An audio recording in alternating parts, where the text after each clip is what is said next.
tagal mo na kaya dyan. Naantay ka ng tumayo. Hayop ka, tagal mo magsalita. Tangina mo.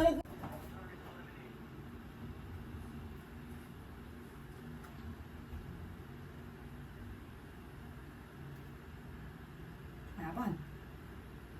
Ano naman yan? Uy. Ang tagal mo na kaya dyan. Naantay ka ng tumayo. Hayop ka, tagal mo magsalita. Tangina mo. Bigla ko kaya yung paghiga mo. Ano yun? Noong una, kinabahan ako. Sabi ko, ay, ano na naman to. Umayos ka. Sige na, umayos ko lang ano, para mak- Anak. Silipin mo nga. Yan. Tataklo ba natin itong marumi yan para